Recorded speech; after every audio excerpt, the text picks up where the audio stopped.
Oh, we're going extreme. We're going extreme tonight. We got RVD here with the belt. We got T-Fit back. We got Rise and Fall.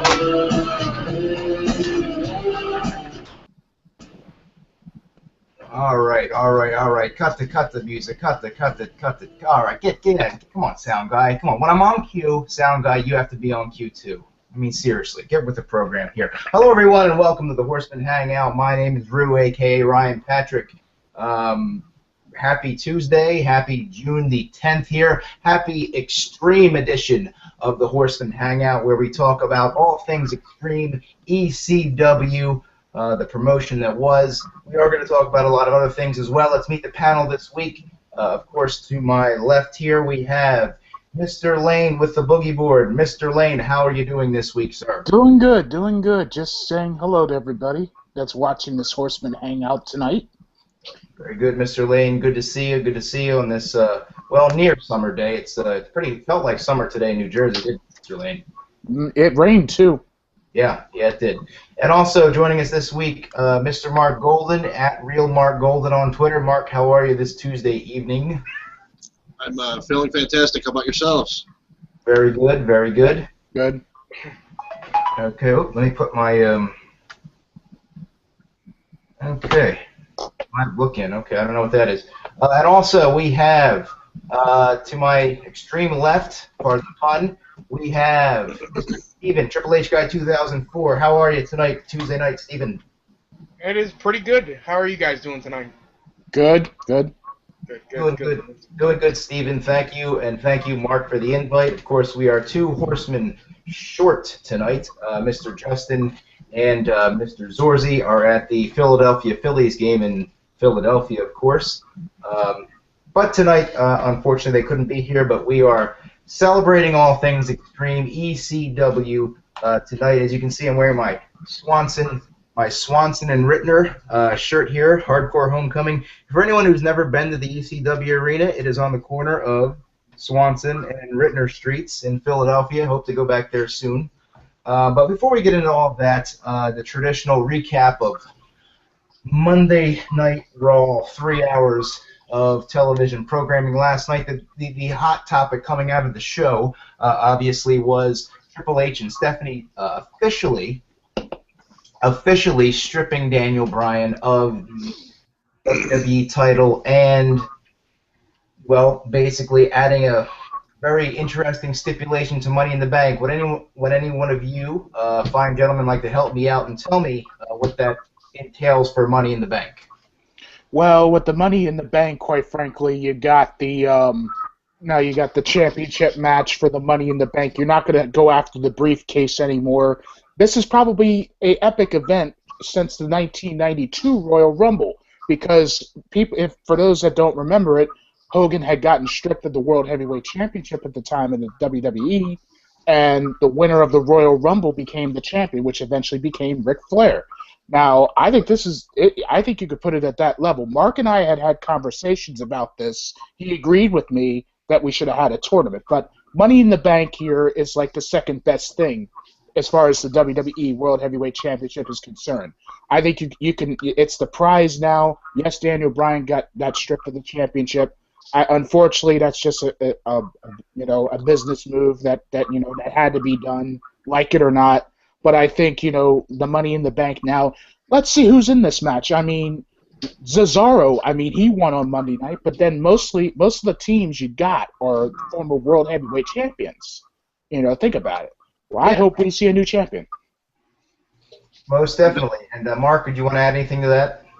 I wasn't sure if you were aware of this, Mr. Lane, sir, but they are actually still planning on an additional Money in the Bank ladder match for the briefcase as well that night, and it'll be with some up-and-comers, maybe Adam Rose, maybe Rusev like guys that wouldn't necessarily be in that world title picture yet, but have this opportunity that they're talking about having another one also that night. Yeah, Rusev has been very impressive, though, man. I mean, Yeah. with his anti-American, I mean, he's been a presence in that ring. What's up? I'm not certain that he's going to be in it. I'm just saying that they're going to have an opportunity for like guys that you wouldn't normally see getting a title shot with that second ladder match. That's what they were talking about. I don't even know if they're going to do it, but that's what I've read a lot about online. Okay, I'll keep that in mind. Thank you, guys. Steven, what did you think of Raw last night? Any notable happenings that caught your attention? I liked the first segment, even though that Daniel Bryan got stripped of the title. I really didn't like that, and I find it kind of peculiar that the title will be decided basically in the exact same manner. Only it was December we had the title match to unify the titles. Yeah. Right. But that's my only complaint about it. But I will be at Money in the Bank, and I am hoping to see a great night of wrestling action from WWE that night. All right. Yeah, I think I don't know if Golden tweeted it that you're going to see a historic night, and it's always hit or miss with those pay-per-views. Sometimes you plop down $50 for a ticket, and you get just a show that you'd rather forget about. Yeah, Survivor Series last year was that show for me in Boston. It was the main event was Big Show versus Randy Orton, so that's enough said with that.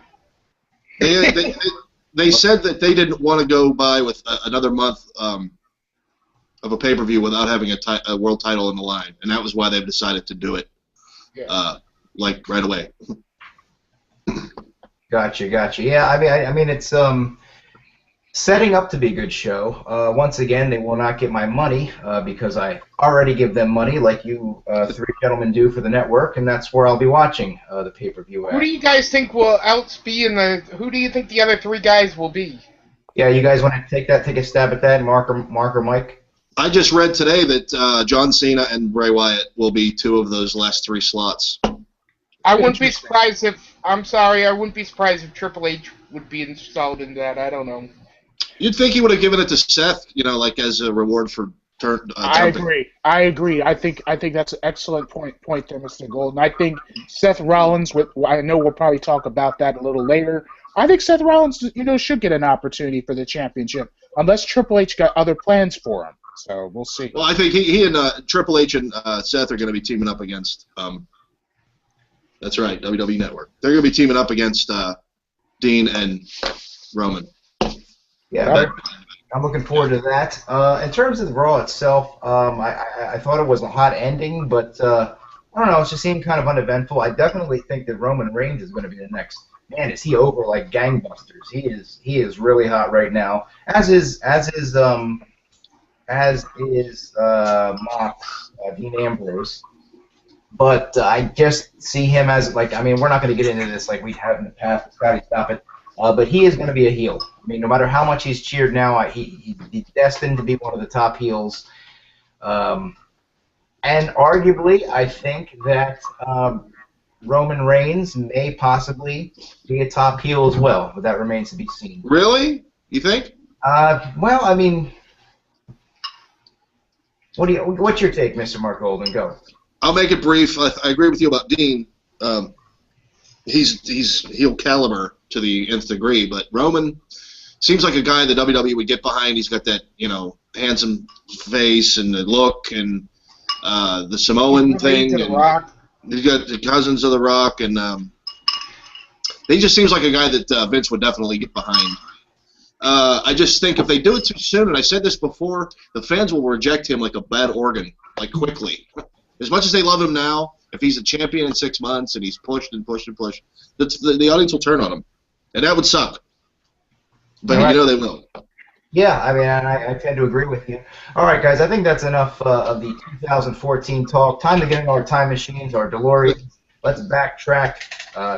Scotty, stop chewing your bones so loud. We're gonna bring this up to speed here. We're gonna go back in time, back to 1994, 95, 96, 97, 98, 99, 2000. Unfortunately, they folded in January 2001.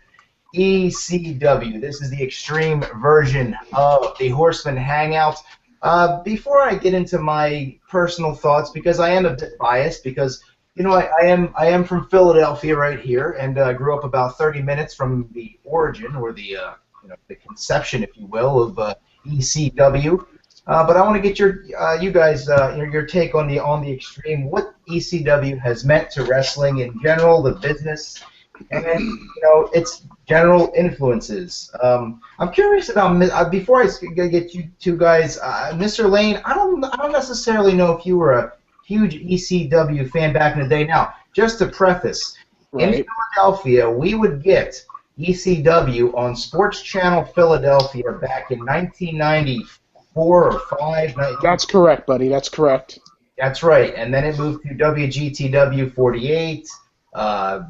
Right. A couple other syndicated channels, and we watched it from day one. I know I did. I mean, we had some friends from high school who loved it before it even got big. When the night came at the Manhattan Center, when Paul Heyman invaded Raw, that I was giddy like a schoolgirl. I think I was actually even wearing a schoolgirl outfit. I was so giddy that night.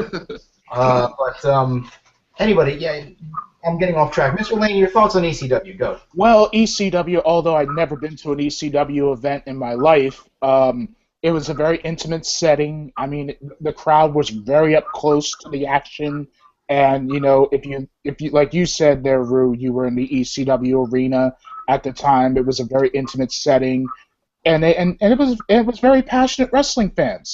They were so anti-WWF at the time and so anti-WCW at the time. I mean, it was crazy. I don't know if you guys are familiar with a movie called Beyond the Mat. Have either of you seen that? Yeah, I've seen it. You yeah, did, of course. Yeah, Plenty of times. well, they did show behind-the-scenes footage of the ECW. I think they were doing their very first pay-per-view. Beyond the Mat, that's an excellent movie. I recommend that. It's very good. It documents ECW very well in that movie. So Paul Heyman's pep talks. Yes, it did, because I mean it was excellent material. So, but ECW was very intimate and passionate. It represented the passion of the Philadelphia wrestling fan, although they were very loyal to the WWF at the time as well. So ECW was where it was at in Philadelphia. So that's how it was. Very good, Mr. Lane. And before it broke, before the tape traders came along, we saw it. We saw what was happening. And to see that difference, you saw WCW, which in their own right, in 1993 and 4, right before Hogan came in, they were a pretty solid technical wrestling federation. And then, of course, WWE had more of the Atom Bomb Doink era going on. But you knew what ECW was, and you knew the groundswell moment was going to happen, and it caught on in a big way. Steven, what are your thoughts on ECW? Were you a fan growing up in New England, I believe, right? I'm in New Hampshire. I only got ECW at like 2 in the morning. I would get it on like a syndicated show for like an hour, and then I would stay up and watch that, and I would watch it every week. And of course, I was a big fan of it, and I followed the brand till its dying day. At least I tried to, anyways. Well, that's good. Even the TNN days when they actually got on cable or for a bit. Yeah. Anybody watch that TNN when they were on TNN? Yeah, I did. Yeah. A little bit. Mark, your thoughts on ECW? Give me your take. Okay.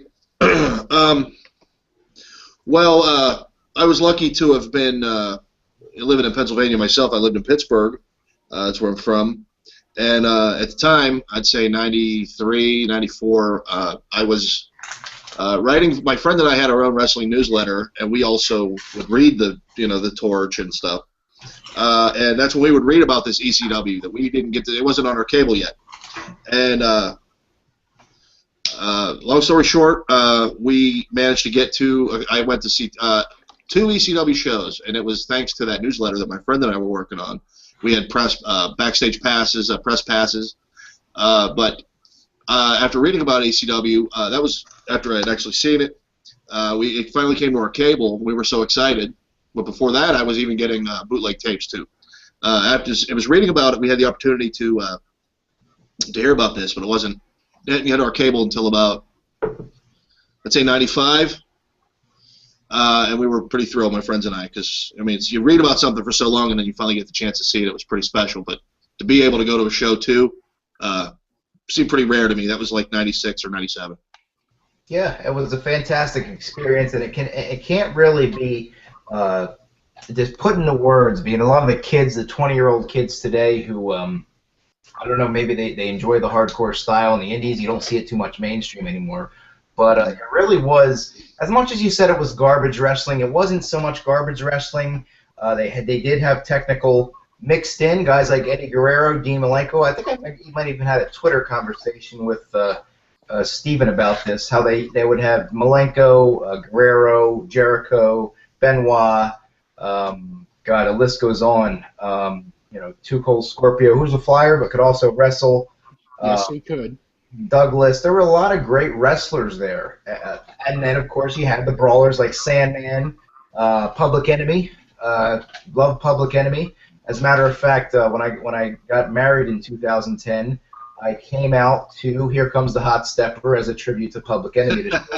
What a mark I am for that. So, actually, that was the party. No, besides the point. But yeah, loved Public Enemy. R.I.P. Rocco Rock and Johnny Grunge, whose banners fly high above the. If you guys didn't know, I know Michael and Mark and Steve. I don't know if you guys have ever seen the inner working, the inner ECW arena behind the scenes. But up in the balcony, there's actually something called the Hardcore Hall of Fame. I wish I had a picture right now, but there's banners of guys who've had their characters retired. Rocco Rock, Johnny Grunge, Tommy Dreamer, I believe Candido, I want to say, Sabu, I say Terry Funk yet. A lot of guys are retired. As a side note, ties into that. Paul Heyman's got a new Blu-ray coming out, and a special feature on the Blu-ray is a personal tour of the ECW arena from Paul Heyman. He went there a couple months ago. They filmed it. That is a must-buy. Pick that up. You're not going to find that on the network. So that's really nice. That's cool. Yeah, That's going to be awesome. I'm definitely going to pick up that Paul Heyman DVD. Yeah, Pioneer. and I think that'll be the first. I'm trying to rack my brain. I think that may be the first DVD that I'll be purchasing since the network, because my WWE DVD buying has gone drastically downhill since the network has arrived. Mr. Lane, you still buy DVDs, right? A lot of WWE DVDs. Well, as a matter of fact, right here, I have this one right here called Factions. I got this a few weeks ago. Well, I don't know if you guys are familiar with Movie Stop video store or not. I had gotten a phone call from them. I was supposed to get the Batista one that I pre-ordered, but the Blu-rays hadn't arrived yet, so which is kind of a bummer. But I like this Factions thing. This Factions thing is awesome, though. It has bonus. Yeah, I have that too. You do? Cool. Yeah. Awesome. Yeah, I'd watch the Factions one.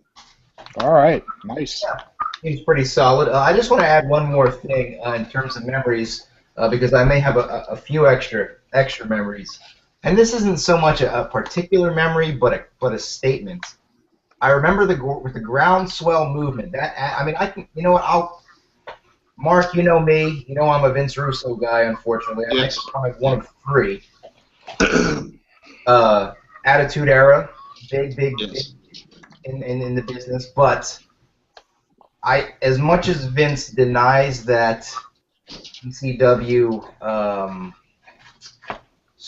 didn't really start it, and I have to say that Heyman and ECW were most definitely the originators of that Attitude Era, and they were doing it in '94. WWE started what, 96, 97, 98? Well, they were doing their New Generation campaign too around the time that ECW was getting itself in motion. WWE was doing their New Generation, gig. Right, absolutely. And every writer is influenced by other writers. I mean, if you're writing an Italian gangster mob movie right now, you're going to be influenced by Martin Scorsese and Goodfellas and all that stuff. So, I mean, Ed Ferrara was a big ECW fan, a tape trader. Vince has said he's watched ECW a few times back then. I don't know if it's 1, 2. He can't even remember, but I'm sure he's watched it and was impressed by it. So point of it is ECW, the biggest, what they mean the most to me, not only being my hometown promotion, ECW, but they also represent truly the origins of the wrestling boom. Because had not ECW broke that mold of attitude, I don't know where we'd be. I mean, I guess WCW would still be trugging along. I have no idea. Can I say two things? Yeah. To your defense here, to your argument. I was watching Heat Seekers, Legends of Wrestling on the network, and Jim Ross said they were talking about different Heat Seekers in the business, and they were talking about Paul Heyman. And at the time, in the mid to late '90s, Jim Ross was in charge of payroll. And he said part of the checks he cut were to ECW. They got $1,000 a week, and it was for to keep them going and for ideas. I think for ideas, but because I mean that was when then you started to see like Hell in a Cell and stuff and the things that ECW was doing. And this is what kind of makes me sad too is WCW and WWF at the time raided ECW with their big bucks, and they took a lot of their stars, and they took a lot of their ideas. But ECW had to compete with them as the third wheel, and get on cable and get on pay-per-view. But as they grew, they had to tone it down, and that sucks. If they had remained underground and remained that little the little engine that could in that bingo hall and continue to kick ass and get attention across the globe, they probably would have still been alive. Yeah, I think they still would have been alive. I don't know if they would have been thriving, but they probably, I mean, look at TNA. TNA is still chugging along, 12 years later. There's no question that ECW could have followed the same path, but they decided to take on a little bit more than they could handle, in other words. So, yeah, I mean, that's in a nutshell. I mean, I just feel like they are the reason why. And again, people say, well, it's PG right now. You're not seeing too much ECW influence. Well, the reason the WWE is public right now, the reason why they're making so much money, is because they were hardcore in the first. That's right. You're right. I know exactly what you're saying. Is because they went back to that in the late '90s, and now they're reaping the benefits. Okay, so that's not one person. That's not one Russo. That's not one Heyman. That's everybody. Because if there was no Austin, if there was no Foley, if there was no Jim Ross, if there was no Russo, if there was no writers like Ed, if there was no Paul Heyman, it was a group effort. But in terms of originating, I just think it all derived from ECW, my opinion. And you're right. They also had a great mix. They had something for everybody. They had tits and ass. They had blood. They had good wrestling matches. They had storylines. They had everything. It had everything, and that's what WWF and WCW could afford to buy their guys, and it's a shame. Pretty much, and it is a shame that it went under. I want to bring up one last ECW topic, but we have a lot of extreme themed topics on the show this week. The new ECW. You're going to be shocked at what I'm going to say right now because I'm a diehard old school ECW fan. But looking at that show objectively, not maybe 2008, but when it started, when Dave Lagana and Paul were writing the show, I mean, initially I was pissed off. I have to tell you. I mean, you start a show with the zombie and a I don't know what they had, the fat writer dancing and stuff like that. You remember that, right? What was that kid's name? That guy's name? Krista Joseph. Krista Joseph. Yeah. I mean, he's actually a funny guy, but you know. I met him. Yeah, it didn't feel. I feel like I was a little jaded back then, but watching some of that stuff back, it was actually a pretty until Paul left, which was around the holidays '06 or early '07. Until Paul left, it was actually a pretty entertaining hour of wrestling. Flair and the Big Show had an awesome bloody brawl. I remember Van Dam and Bob Holly had a really awesome match. Yeah. Yes. I love some. I was a mark for. I like Kevin Thorne and Ariel. I mean, I liked a lot of the characters. It was a darker, kind of edgier show to put it over. Now, granted, this is me looking back on it. At the time, I'm watching it thinking, this is not ECW. This is WWE ECW. Then you throw, then the months progressed, and then you threw Punk into the mix. You had CM Punk in there. You had Yep. a lot of talent. What do you, Mr. Lane? What are your thoughts on the? And even had Sandman, some of the originals, which unfortunately they fired one by one. Right. Mr. Lane, what is your thoughts on the new ECW on Sci-Fi that lasted a few years? You remember that? Yeah, I do remember a little bit of it. The ratings weren't as good, but the wrestling was like a little. It wasn't the original ECW. It was in a more of like a SmackDown arena. I think they did their tapings before SmackDown. I think, but Yeah. it was. I gotta butt in here. One of my favorite things about the new ECW, Kelly striptease. Steven, am I right? Yes. Yes. Loosen up my buttons, and she wore the oh god What was it? The Extreme Expose? Is that what it was? Yeah. Yes, that's a good one there, buddy. Yes. Extreme Expose. That was some good stuff. That holds up today, actually. That's good. That was stuff. Yep, that's a good one there, Steve. That's ironic that they're a PG product, and that was the closest thing to an NC-17 rating for television, or rated R rating, whatever you want to say. But that was good. All right, so enough of that stuff. Real quick, before we move on, I'll make it brief. I'm sorry, but I want to. Mark, we're gonna go overtime today. So Okay. You were talking about ECW's first year. It was on the Sci-Fi Channel, I think. Yeah. Okay. There's nothing in it that would ever compare to the original ECW, the real ECW. Right. But that first, what was it, about a year on the Sci-Fi Channel? Big Show and Ric Flair had a bloody match, and even the Sci-Fi Channel was saying, yes, give us more of this. This is what we want. Bring this. And like Hardcore Holly split his back open on the table against RVD and stuff. They wanted, actually, Sci-Fi said, give us more of this carnage. They wanted that, and Vince just turned it into like superstars. It just became lame. Right. And it was one of my pet peeves is when he wanted to spike ratings. So he said, okay, this week on ECW, Hardy Boys, DX. It's like I'll watch Raw for that. I don't need to watch Right. for that. And I think they're doing a similar thing with NXT in smaller doses by bringing it. But I'm not complaining when they bring in Cesaro or Regal or somebody like that, I guess. It's occasionally, but they still live like its own entity. It lives like its own island. It's its own company. It doesn't try to be like, you don't see recaps of Raw and SmackDown on there. It's its own show. Absolutely. Right. Yeah, that's true.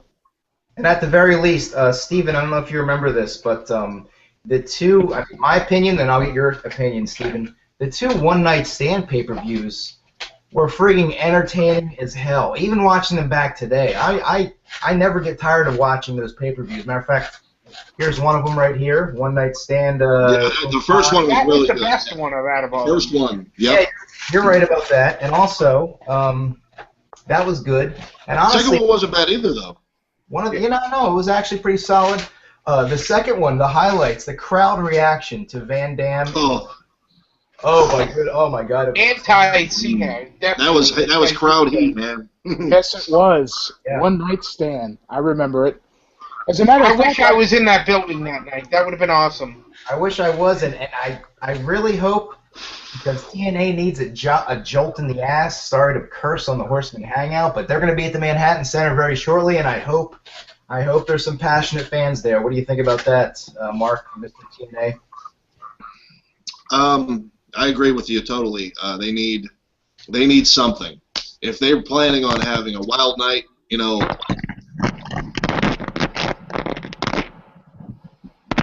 What the hell is that? what the hell was that? Apparently a deer was just hit by I don't know. All right. Anyway, guys, we have to move on, but up next on the show, we want to do a segment I like to call trivia. Okay, I'm not an expert. I'm not doing any fancy Family Feud or anything like that this week. So, oh, by the way, food. We've got some Hers Popped Tangy Barbecue. These are actually pretty good. I have a problem. I went to my doctor, and he said I may be gluten intolerant. So, No. Yeah, I think Uh-oh. bread is the enemy now, guys. I'm going to have to eat the guts of my cheesesteak and leave the bread. Horrible. I saw Steven eating something. What did you eat there, buddy? Did you eat some cereal or something there, brother? I was eating some potato salad is what I was eating. Oh, okay. Just wondered. My potato salad is awesome. Also, since it is an extreme edition, in I want to say memory, he's still kicking. In honor of the Sandman, I did pop a top on a Miller Lite. Cheers, guys, to the Horsemen Hangout and to the Sandman, an ECW original. Ah, good. Anyway, so now this trivia, I don't know. I really don't know. I could be giving you guys a softball. I could be giving you guys something you never even thought about before. But this was a very, very obscure ECW character that debuted, I want to say, 93. He left around 97. Matter of fact, he had a cup of coffee in WCW. Didn't last. I think he jobbed a few times. The question is, and this is how we're going to work it, guys. You guys can. I had a buzzer here. I bought an app. Oh, no, it's a free app that has a buzzer on it. Let me see if this works. Oh, shit. Wait. Okay. How we doing? Okay, we get the point. Okay. All right. Good. All right. Question. I want you. Oh, Mr. Lane's got his Google effects going now. I might as well just go over all the little gimmicks here. Okay. We've got Rob Van Dam with the title. We've already went over that. I've got Mr. Golden's favorite character, Andy Kaufman, here. I don't know why he showed up, but he's there. That's awesome. In his neck brace. There, and I never had a problem with Kaufman. I thought you didn't like Andy Kaufman. I feel like he was lame or something like that. No, I never. Man, you gotta stop reading things online. You gotta stop reading these dirt sheets and believing all this stuff negatively about me. Whoa. By the way, you know, I see you, Mark Golden, retweeting a lot of my dog is chewing away on that damn thing. Quiet down. Going to town on it. No, I didn't say anything. I thought that was brilliant. Yeah. I never said anything about Kaufman negative. What was I going to say? I think as a stand-up, his stand-up wasn't that funny, but it wasn't really. He didn't try to be funny. He'd come out there and like read, just that Mighty Mouse stuff. He just tried to piss everybody off. Well, yeah, and I think using the word stand-up with Andy Kaufman is not applicable because that's I don't know, a social annoyance, social experiment, if you will. I don't know, reality. No, I thought he was man, way ahead of his time. Most definitely. All right, so back to the trivia before I get too off base. Shout it out. Whoever says it first gets the notoriety and the fame and the celebratory Buzzer. Yeah. You get a buzzer. That's what you get. So, question. Who was the Shah of ECW? Hack Myers.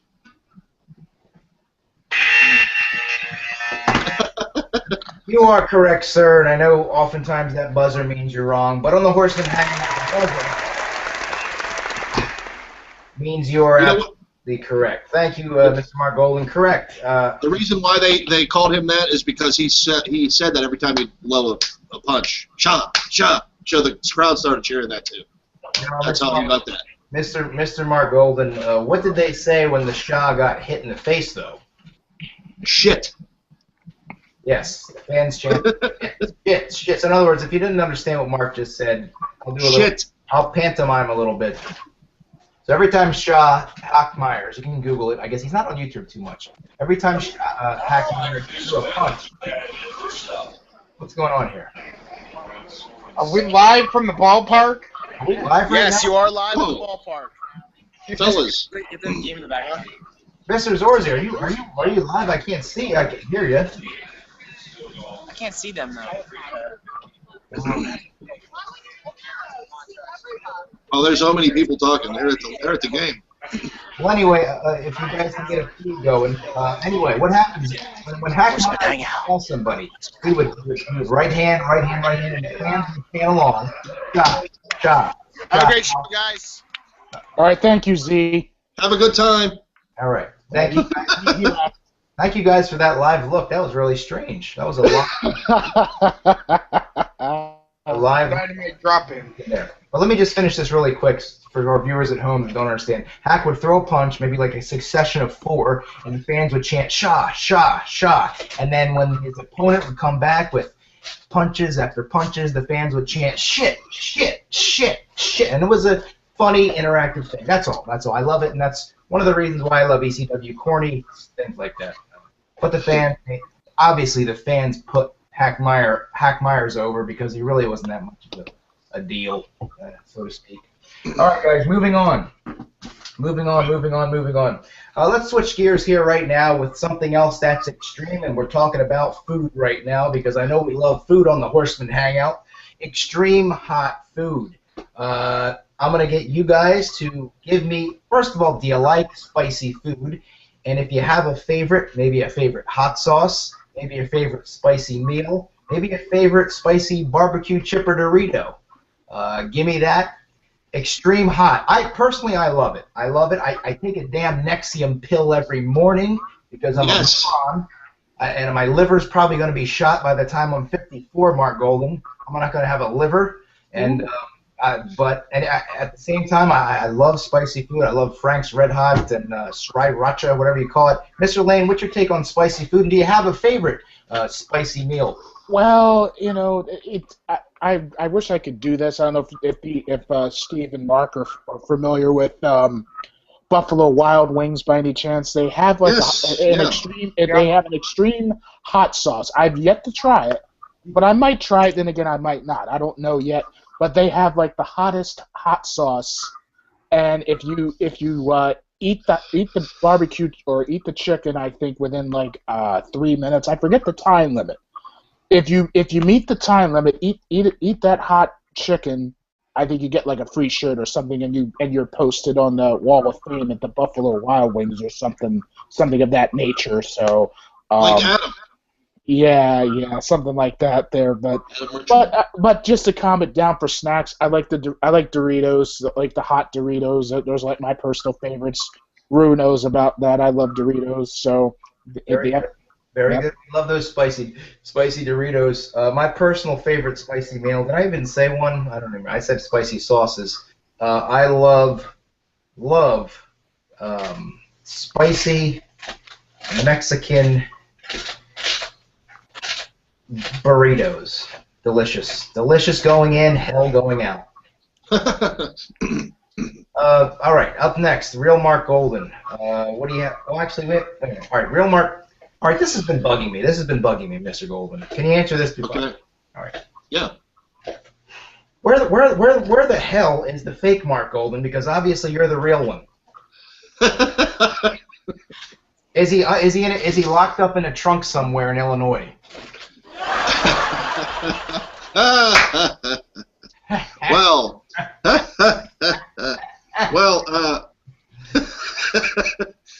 it just was. I just did that as a. Well, actually, when I was creating my Twitter handle for the first time. Sorry. Okay.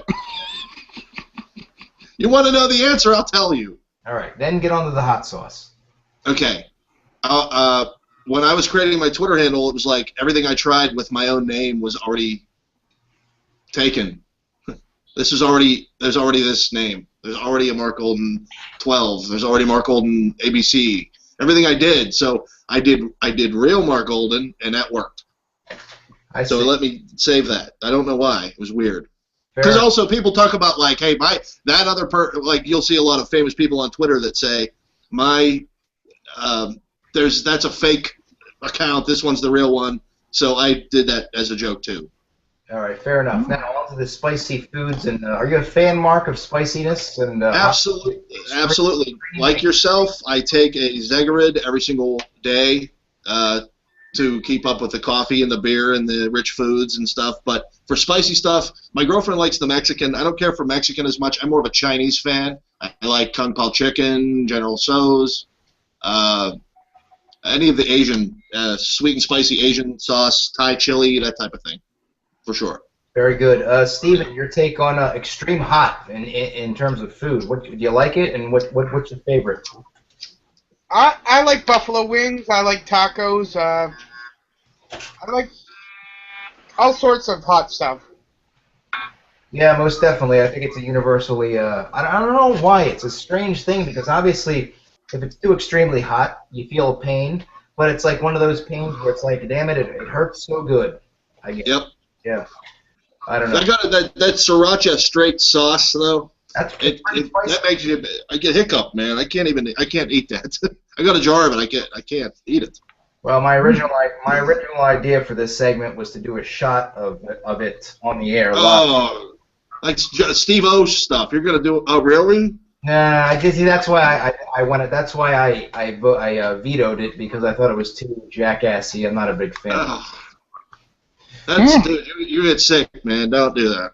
Yeah. If you're already taking Nexium every day. Oh, I tried some on a chicken breast or something. Oh, it's too hot. I hear you. Sorry about that. All right, guys. Speaking of too hot, give me a second here.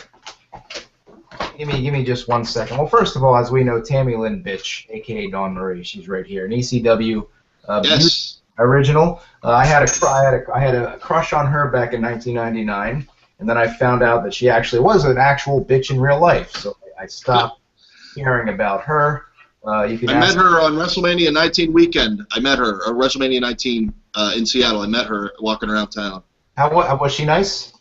Yeah, she was cool. I mean, all the wrestlers were kind of just walking around, coming from the gym, going into Cheesecake Factory, and I saw her going towards the spa. And she talked to me for a couple minutes, and she said she had to go to get her hair done or something. But yeah, she was cool. Well, in any event, very nice. What I want to talk about right now is some extreme divas, and we're talking about right here the head cheerleader right here. I want to do a little comparison.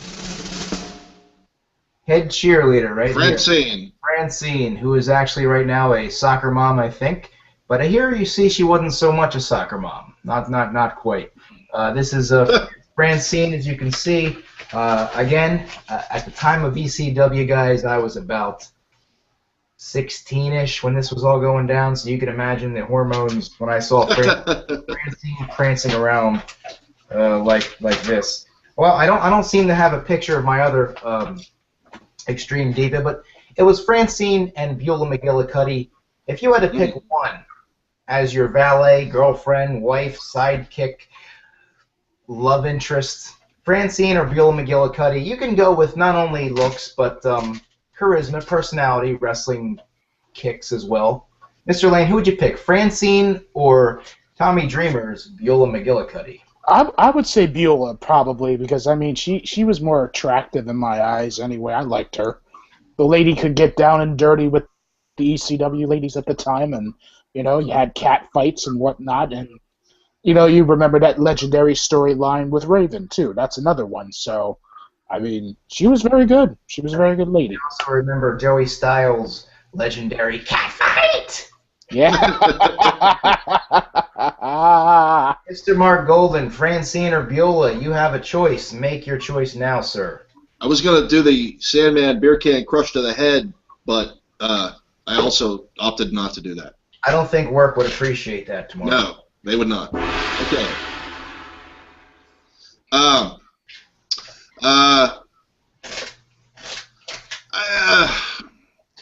Beulah was just kind of really cute and sexy. Francine was more of the, if you're looking for a wrestling sidekick, really someone to watch your back and get physical, that she was more, I think.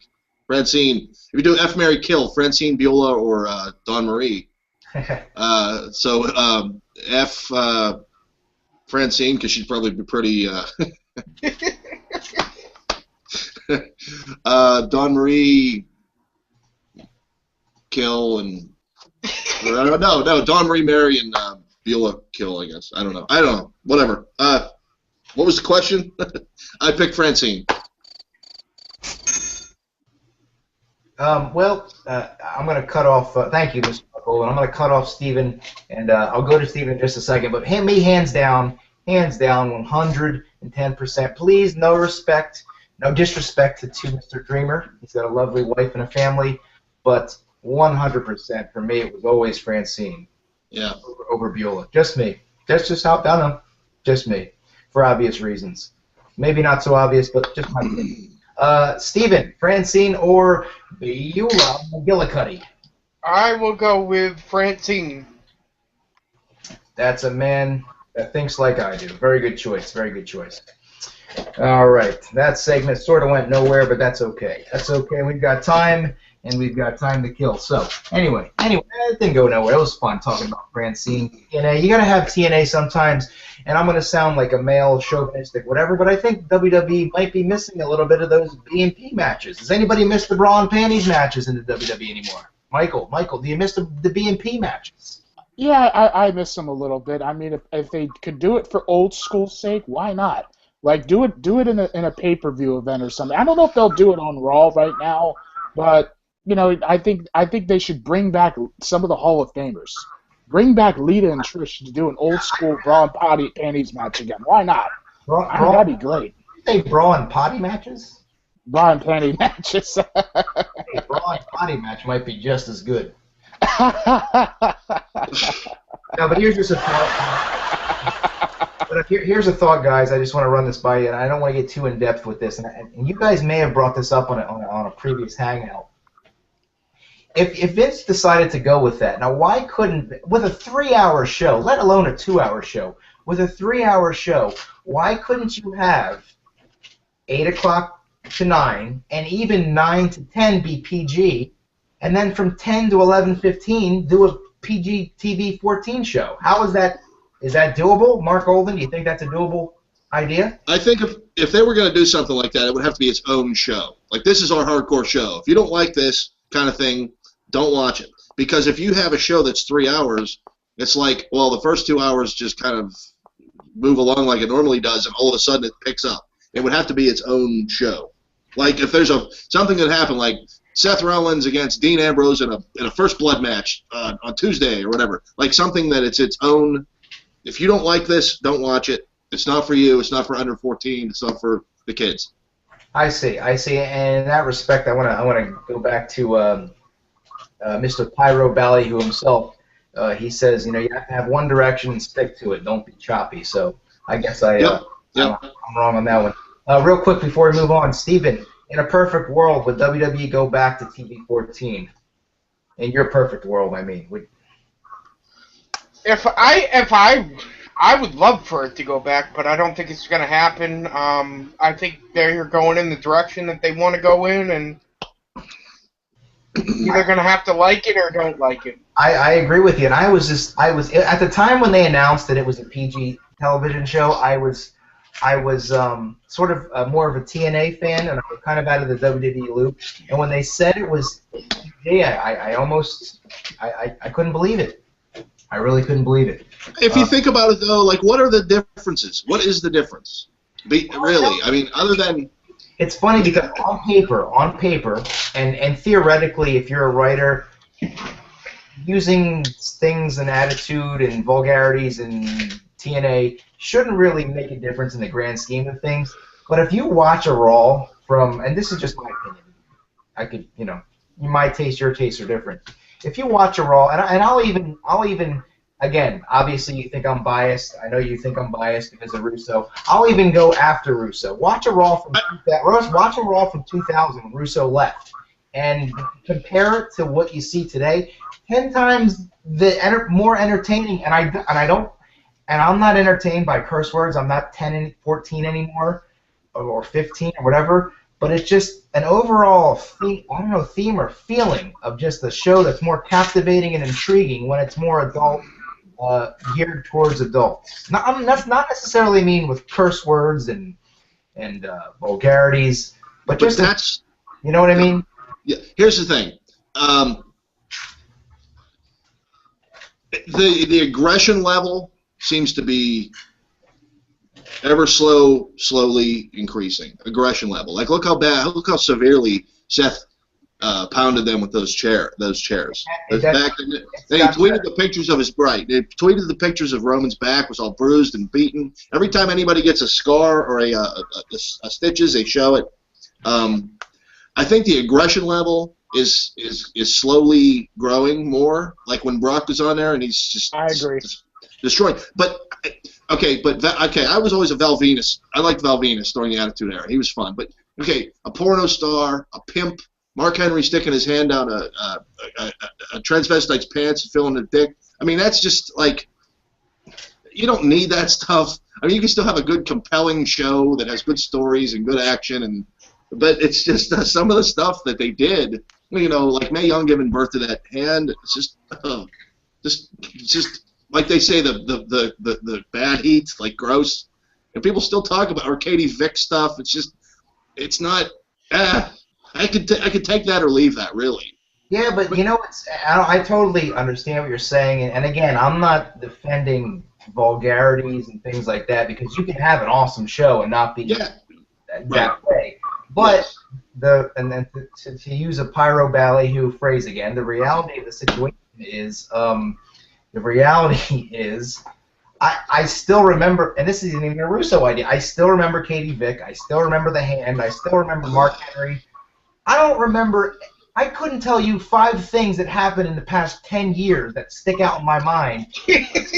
That's true. I mean, we're still talking about Katie Vick and the hand and all that other stuff. That's true. We're still talking about it. I remember the Punk promo, I'll never forget the Punk shoot promo. Yeah. Right. The Nexus invasion. But I'll never forget, one moment I'll never forget is Austin throwing the belt off the bridge. Oh, legendary moment. Legendary. And this is I why was at that Raw. You were at that one, Steven? I was at that Raw in Durham, New Hampshire, yeah. That's awesome. Cool. But that's what I was trying to say earlier about ECW. If they had stayed underground, like underground music is still underground music. You know, when your underground favorite band finally wins the American Music Award, you're like, they're not the same anymore. So ECW, if they had stayed, that's the place to be for the edgiest stuff in professional wrestling today. Instead of trying to get on cable and have pay-per-views. Once you do that, you have to adapt. And like you said, though, it's weird because WWE got to where they are today because of that stuff. Yeah. But then they had to scale back once they became so mainstream. It sucks. That is the truth.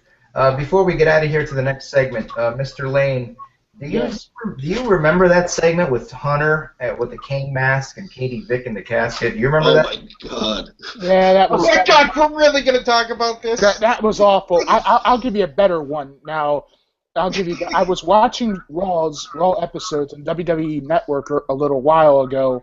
You guys, of course, remember Kurt Angle versus the Alliance and whatnot. Okay. How about that moment where he drove the milk truck and gave Milk-O-Mania running wild. Yes. That wasn't hard. That wasn't too vulgar though. I thought it was hilarious. No, but I mean, I think it's along the same. No, it wasn't vulgar, but it was along the same lines as those. It was entertainment. Oh, okay. Oh, I thought we were talking about like extreme stuff. No, Remember when Kurt Angle also came down? Didn't he come down on like some mini bike or something?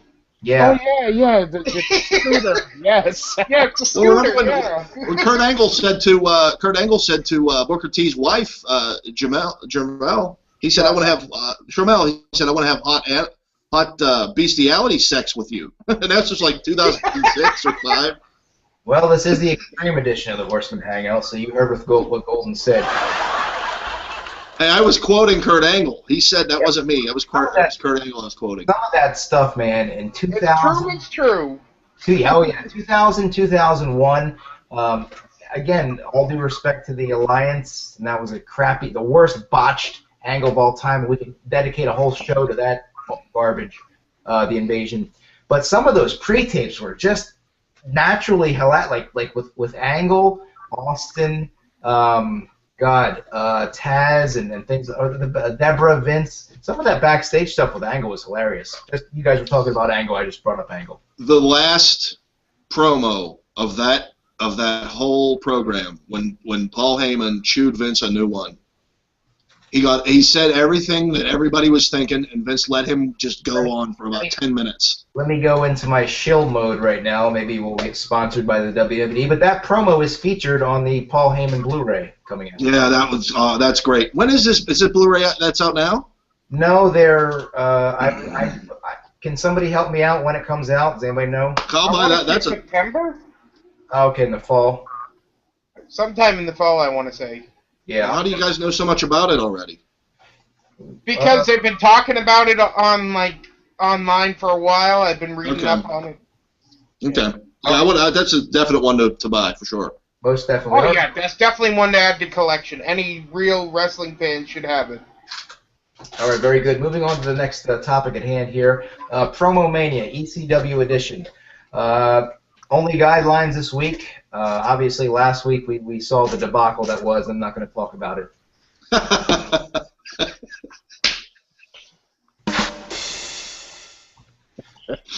I had to do that. Anyway, the only guidelines this week is... I don't know. I missed last week's episode. I don't know what happened. The only guidelines this week would be you'd have to select someone who has had some major tie to ECW, not there for just a cup of coffee, but a notable ECW personality, be it Joey Styles, Taz, RVD, whoever. Would anyone like to volunteer before I interject and throw myself into the hat for this week's Promo Mania? Who would like to go this week? Promo Mania. Select an ECW star in your head, and I'll give you about 7 seconds, or I will select myself as one of the participants. I will do Sandman, because I have cigarettes and beer. All right, Sandman. And does anyone else want to jump in, or should I just take on this Sandman moron myself? Take it on, brother. Take him on? Take him on. All right. My selection will be a hidden selection until it's time for me to go. So, Mr. Mark Golden, you are the visitor. You are our special guest.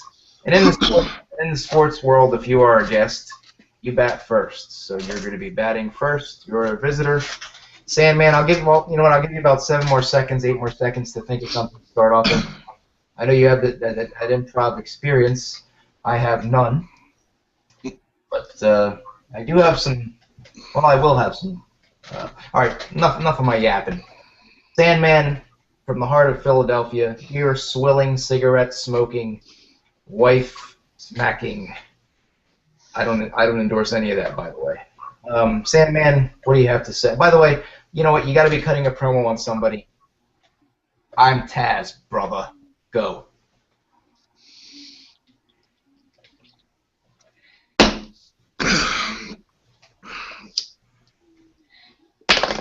Taz, you talk about being the human suplex machine. I think you're just a little troll, and it's time to fire one open, pop one open, and fire one up, and get extreme. Taz, you're mine. You're a marked man.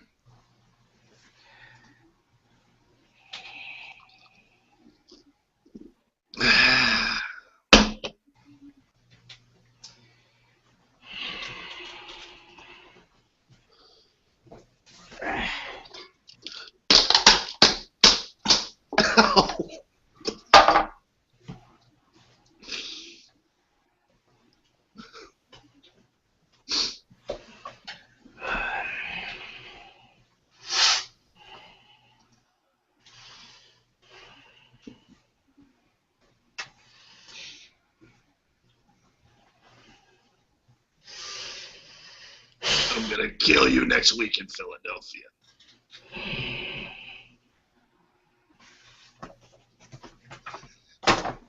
Mr. Sandman, you want to talk about different things here and there. You want to talk about your cigarettes. Brother, let me tell you what Taz is all about. Taz ain't about no cigarettes. He ain't about no beer swilling. He ain't about no barbecue wings, because that's all I see you eating. When's the last time you've been in the gym, brother? Because the last time I think it was summer 1977. Sandman, let me tell you, know what? No. We ain't doing this. We ain't doing this. This is a shoot, brother. And I ain't cutting no damn works promo on you, Sandman. Obviously, we know who the man cutting the promo is. Mr. Mark Golden, brother, you are beyond the shadow of a doubt the biggest piece of garbage that ever came down the pike. You wouldn't last 2 seconds in Red Hook. Brother, I'd put you on the corner in Red Hook, Brooklyn, choke your ass out, drag you down, and my brother Vito would take you, tie a brick to your foot, throw you in the ocean. Yeah, you laugh. Real funny. Ha ha, like a clown, brother. Like a clown, brother. When I get you and I stretch you, there ain't gonna be no more laughing. Mr. Mark Golden, beat me if you can. Goodbye. If I let you. And by the way, while I'm at it, real Mark Golden, I think I'll choke out the fake Mark Golden. I'm done, brother. All right, so who's going to judge that one there? That was good. Why were you attacking Mark and not Sandman? Because I like shooting on you, Mark Golden. It's Oh. Well, I was going to say, quote to Raven, nevermore. That hurts my heart. I thought we were pals. That hurts. I'm sorry. I just like shooting on you. It's my thrill on Tuesday nights, Mark. I hear you. All right. I did break your balls a little bit on the O'Reilly podcast the other night, so I guess I had it coming. Yeah, I just, I have to take it though, because if I want to be, if I'm getting started in stand-up comedy, if I can't take a damn heckler, then I'm not going to be able to last 3 damn minutes. You even wrote on the comments that was a good impression of you, with all the food. Yeah, I mean, I'd be a hypocrite if I got offended or was sensitive, because it's all I complain about is people get offended at jokes and things. So I don't really care. Last week, Mr. Lane, you unfortunately selected Mark as the winner, so I feel that Steven is the judge, if you will, this week. Judge Joe Brown.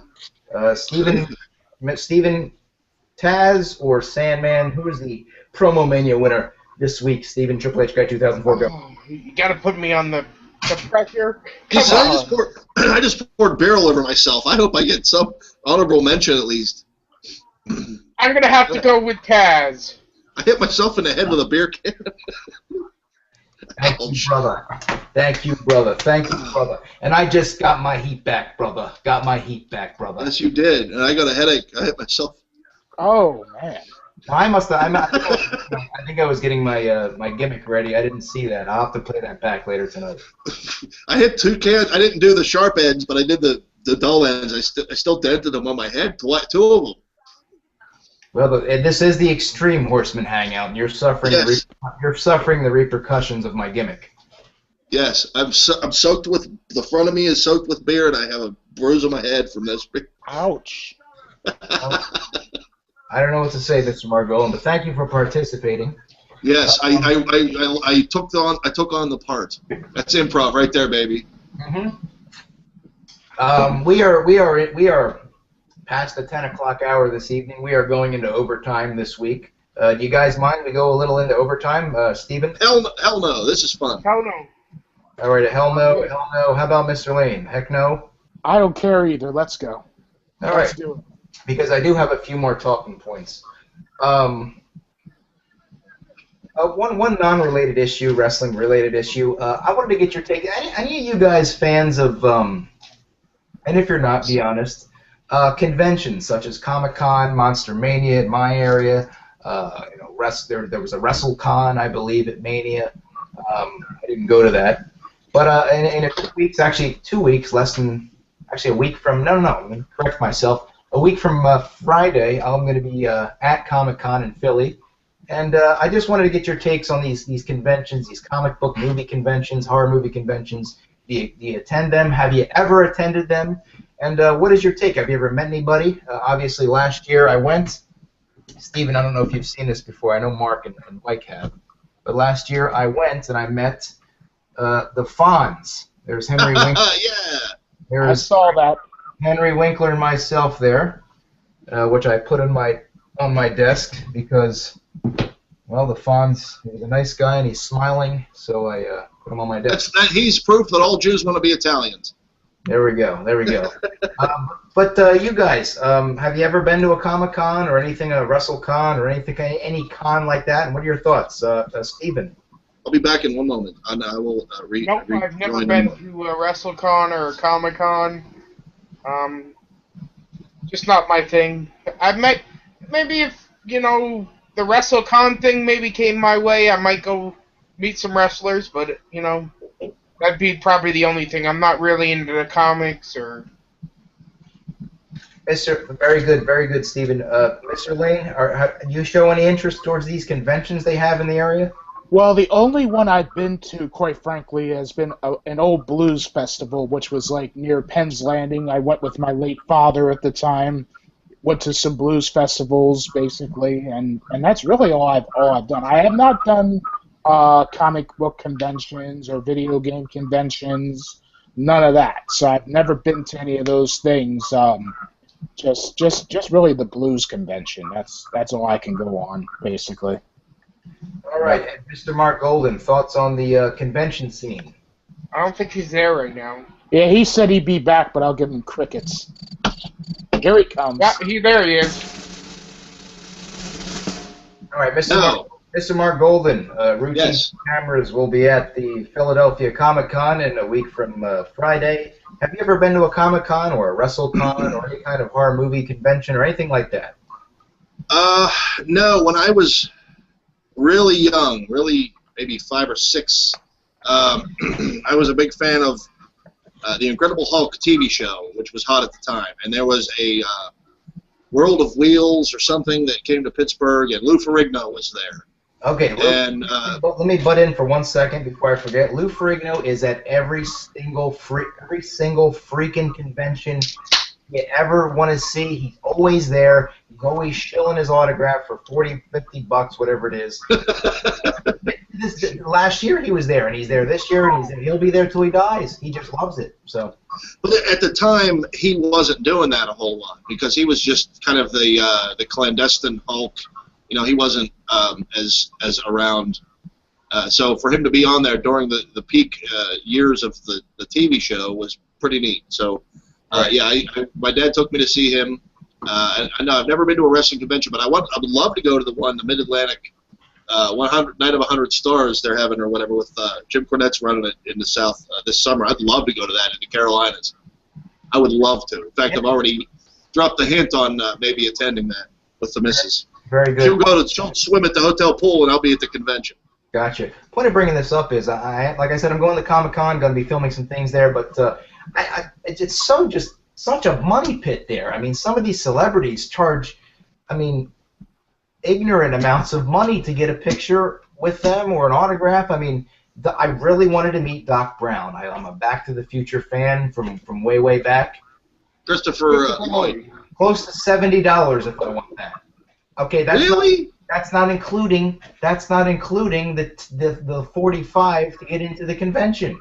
So Whoopi Goldberg, $100. $100? Would you, Mr. Lane or Steven, would you pay $100 to meet Whoopi Goldberg? No. I doubt that. I haven't been to a convention, so I would have to say no right now. For $100, they better give me all of her dreadlocks with it. But anyway, the point of it is I'm going to be there at Philly Comic-Con, shill mode, from Friday, filming some funny stuff, and maybe I'll even play some of it on the Hangout if I can. A crazy scene, a lot of people, wackos, dressed up in superhero costumes, so I figure what better place to film some funny stuff. Look, on the Stern Show, they always they used to send the guys out and bust balls on the conventions, and whenever they ask some of the celebrities, who are you? They get so pissed, because they expect to be known. Who are you? Yeah, and absolutely. It's on Stern a lot. And you can see my cat, Sweet Pea, there doing her business. Before we get into that, I'm scatterbrained tonight, but forget about it. I'll talk about it later, another time. Moving on, guys. Sunday is Father's Day, and I know you guys. Some of our fathers have passed away. Some of our fathers are still here. I'm giving you guys about a minute before we get to the next segment to maybe talk about what Father's Day means to you, or maybe in wrestling jargon, put over your dad if you'd like to. Mr. Lane, I met your late father a couple times, and would you like to say a couple words about your dad on Father's Day for our Father's Day tribute here coming up? Well, he was the hardest worker that I ever met, and he just makes me motivate me to work harder. That's the photo I have. I have it on my Twitter page as well. I don't know if you all saw it or not, but that's just a picture of my late father, and I hope one day I become a father myself, but it's not my time yet, so I'm not going to, he's my motivation, quite frankly, and, he sacrificed a lot. So that's how I feel about my dad. So most definitely. Well, I think his name was William V. Lane, right? That's correct. Yes. He's the real Mr. Lane, sir. Yeah. Well, that was the original. Yes, Mark. That's correct. That's the original correct, Mr. buddy. Lane, sir. Yes. Yep. Yes. I have a funny feeling he's watching the Hangout from up above tonight, and he's proud of Mr. Lane. Probably is. All right, Mr. Margolin, you mentioned that your dad used to take you to the wrestling matches. Is that one of the fondest memories? That would be for me. He lit the fuse, man, and he got out of it. It hasn't been extinguished yet, It has not. No, for him it has. He doesn't. I haven't talked to my dad in a long time, but yeah, we used to go to the matches every month. Wrestling used to come to Pittsburgh every month because there wasn't 15 hours of TV of it. It came to town. You go see the show, and he got me into wrestling, and he lost interest, and I kept on watching. But my stepdad, my paisan, man, he's like my older brother that I always wished I had. My stepdad, I'm closer with him than I am with my own dad. And step doesn't mean anything. He's my dad. No, it doesn't mean anything. And just to go back on the whole wrestling thing, my dad used to bring me to the wrestling events, but he was the anti-wrestling fan. He disliked wrestling. I had a great dad. He's still around, obviously. Justin and myself, my dad Ronnie, and but he just absolutely despised wrestling. But to his credit, he still brought me to the matches and bought wrestling figures for Christmas and things like that. Because you enjoyed it, that's right. Yeah. But he absolutely hated it and didn't get why we liked it at all. He thought it was fake, which I guess it is. Mr. Triple H Guy 2004, I know Torino. I've seen Torino, GT, 1969 in many videos. He's a respected veteran. Any words on your dad? Well, my dad, of course, he got me into watching wrestling when I was a young boy, and I've never lost my passion for it. Neither has he. We go to events, and we still go to events, and it's great. A great time with him. Yeah, most definitely. I'm serious when I say I enjoy the in the car reviews with when you go home from it or going somewhere talking about the indie show you went to or a SmackDown or something like that. If you guys, I don't think you guys can see that. No, you're not going to be able to see it. Bring it back a little bit. Don't put it so close. I don't think you're going to be able to see it. No, it's too bright. What is that? It was a picture of my dad. Okay. Well, anyway, if you'd like to... you tweet it there, Steve. I'm sorry, Ryan. Tweet the picture, man. That's what you should do if you want to. It's up to you. Yeah. Yeah, most definitely. And I would encourage anyone to go to Steven's YouTube channel, Triple H Guy 2004. There's some really cool videos in the car reviews of wrestling shows that he and his dad had gone to. If you scroll down in some of the videos, that's where I found Steven. I was trying to find some fellow wrestling fans, and I came across Steven. Of course, Mr. Lane I've known since 1947, and Mr. Mark Golden I know through our buddy Ed Ferrara. And yeah, ironically enough, that is the truth. I'm not making that up. I know Mark through our mutual friend Ed Ferrara, former writer. Yes, I believe we were commenting on something that Ed had posted on Facebook or MySpace or something, and Yeah. kind of met like that, you know. Yeah, back in the 80s. Yep. Back in the day. Yeah. All right, guys. See if I'm forgetting something. I don't think so. Before we get to our final thoughts, I just had a little moment downstairs where I brought up some of mine. I know I showed you a few. Can I interrupt 1 second? We had one trivia question. Is that the only one you had? We did Heck Myers, who was the show? There was one. You did one trivia question. That is, unfortunately, the only trivia question that I have. Yeah, I'm not a Family Feud. You know, Justin is the major trivia guy. You like the trivia? Okay. But anyway, these are some of my ECW, new ECW. This pay-per-view is Bowling Shoe Ugly. But I have it for one. Oh. Yeah. That was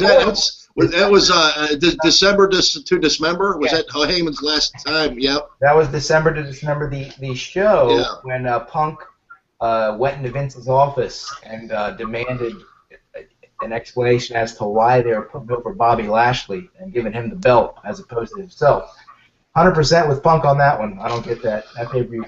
Ryan, let me ask you a question about this. There was an interview that was, I believe, at the end of that show, or maybe even the next night on Raw. It was a pre-tape type of thing, and Paul Heyman was crying about why Big Show wasn't why isn't Big Show he was crying about why Big Show why Big Show didn't go over in that match, or why he wasn't the champion or so. I remember Heyman crying. He actually was crying about that, and it seemed it almost seemed kind of real. Like maybe he was just crying about being like he knew he was done with the company, but he was crying about why Big Show wasn't pushed or put over. You remember that?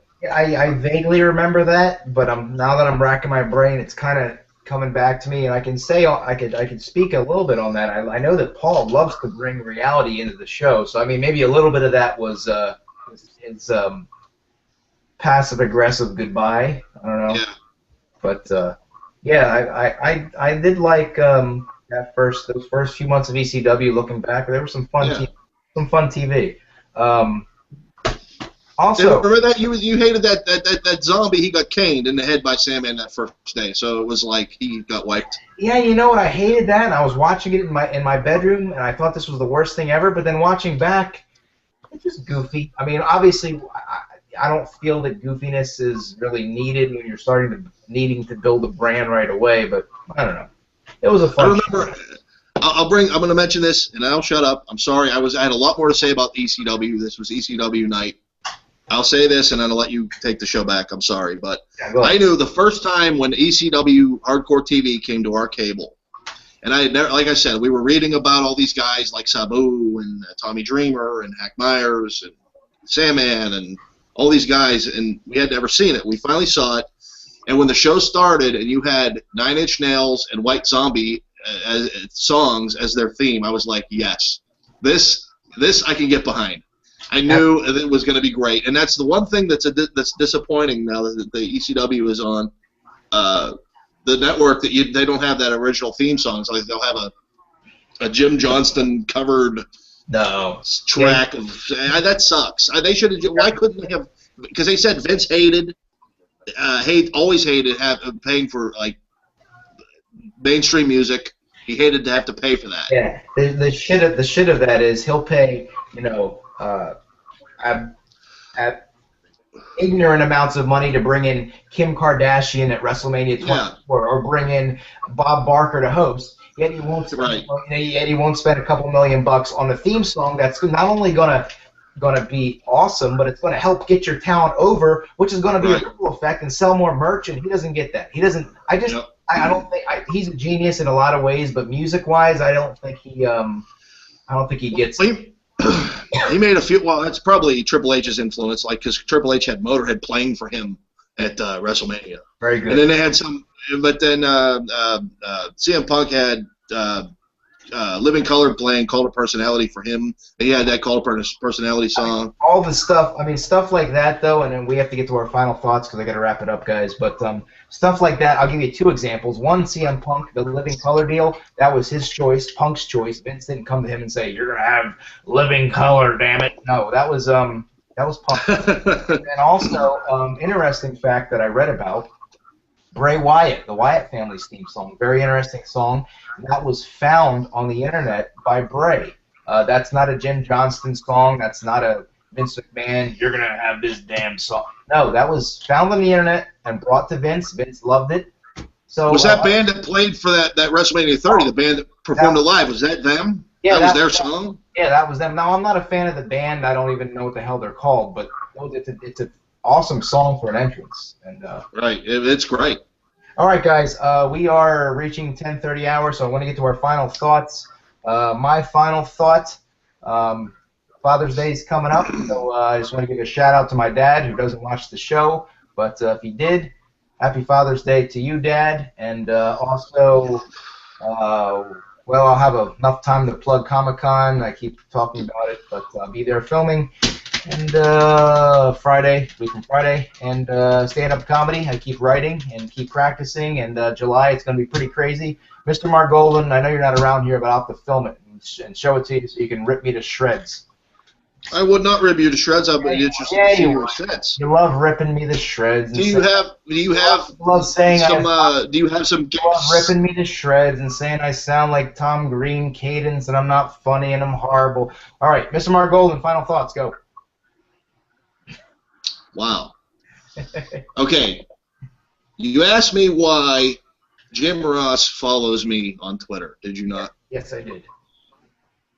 I am going to Pittsburgh tomorrow night.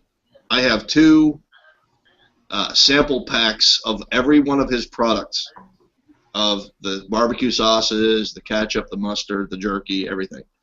I am bringing that to Pittsburgh. My mother is a manager at Sam's Club, and I am going to have on behalf of Jim Ross, JR's Barbecue, I'm going to be bringing those for distribution in Sam's and Walmart. Wait, what do you mean? But to sell them, or just do like a demo? You do a demo with the product here. Would you like to have this in your stores? So similar to how. But are you doing the demo? I'm sorry, I'm not sure. Are you doing the demo to the customers or to the brass? The brass, okay. The management. Yeah. Okay. Gotcha. Very good. That'll be pretty cool. But that was So you offered that idea to JR, or he came up to, or how did that come about? You just offered it or thought of it? I think. About a year ago, I said, I don't understand why that your product, you got Emerald's products and Bobby Flay and Molto Mario and Paula Deen and all these products are on the shelves. Why is JR's Barbecue not? I mean, if Sweet Baby Ray's is on the shelf, we need to have JR's. Exactly. How many different kinds of barbecue sauces do you see, especially during barbecue season, all year during the summer?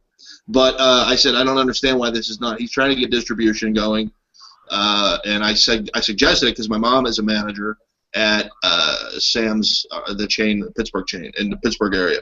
So she said that they have companies pitching ideas to put their products on the shelves all the time, and 9 times out of 10, if it's good, they take it. So that was why he's been following me. Well, that's pretty awesome. Thank you for letting us know that. I hope that works out well, and hopefully down the line you guys can work together, and that would be the ultimate irony. Then I'd have to convince JR to get to be on the Horsemen Hangout, or you'd have to do that. All right, up next, Triple H Guy 2004. Steven, any final thoughts? I just want to say again, thank you for having me on the show this week. We've had a good time. Nothing really much going on with me till the end of the month when I go to the Mick Foley show and Money in the Bank. So that's pretty much what's going on with me this month. All right, awesome. Thank you, Steven. And to close it out, the legendary Mr. Lane, sir. Well, I just want to do a shout-out to my mom. Today happens to be her birthday. You know my mom there, Ryan, and this is my mother. So today's her birthday today. So happy birthday, Mom. Happy birthday, Mrs. Lane, ma'am. And I love you. So happy birthday, happy Mrs. birthday, Lane. Mom. Well, that's very nice. And Mrs. Lane, you are one of a kind, and you. Mrs. Lane, ma'am. Nicely done, Mark. Well played, man. Well played. Shout out to Mr. Justin, our host, and Mr. Jordan this week. Like I said, we will be back next week. We will be back with more. Unfortunately, it will not be an ECW episode, but we had some fun this week, guys, and I want to close out. I had an original idea for an outro, but I think this is just fitting to continue with the ECW theme. Thank you, guys. What's the word that Justin says? Ride on or something? Ride on. Yep, right on.